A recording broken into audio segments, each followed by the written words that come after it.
everyone, Ray Alfalla here with the Cup car and the fixed setup at Fontana.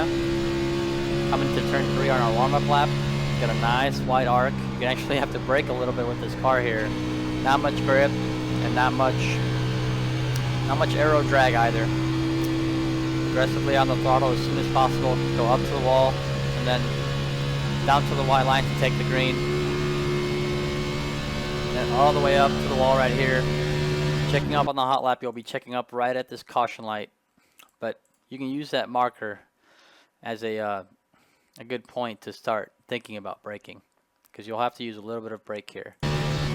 Now, you know, about maybe 10-20% brake. Bring it down to the white line. About 80 or 90% throttle at first, and then all the way. The car actually rotates pretty nicely, especially on fresh tires.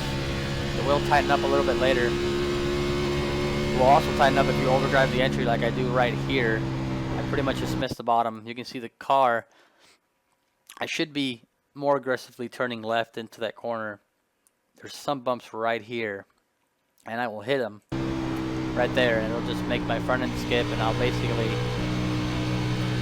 be about maybe half a car too high as I come off the corner right there. It's still not a terrible lap, but it could have been better. 39.83 for hot lap. Starting lap 10 here, we've fallen off about half a second. Again, bring it up all the way to the wall. Starting to brake around the 3. Give it just a little bit of brake. Set the nose, bring it down to the white line. Initially about 50% throttle, then progressively getting higher. And then when you feel confident enough to go wide open, go for it and maybe chase it if you have to. Again, entering turn 3, I pretty much use the beginning of the safer barrier as kind of like my braking point.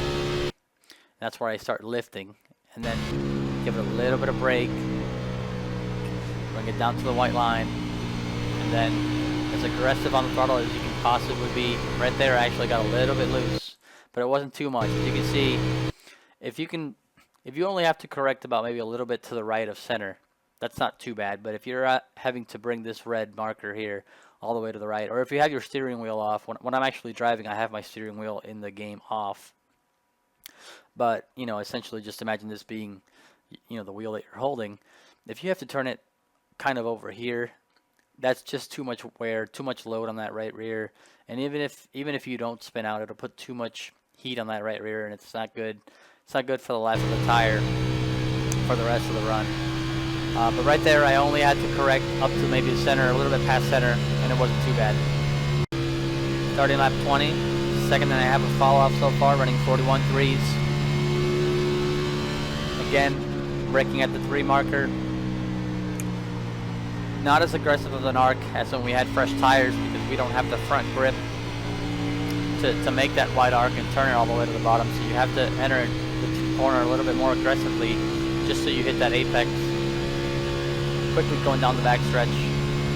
Again, use the start of the safer barrier as your lift-off point. Use a little bit of brake.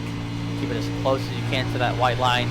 Even late in turn 4, keep it down there as much as possible. And that completes lap 20. 10 laps to go. Here we come to start our last lap. We've fallen off just a little over 2 seconds right now. The car's actually starting to develop a bit of a push, but it's not too bad.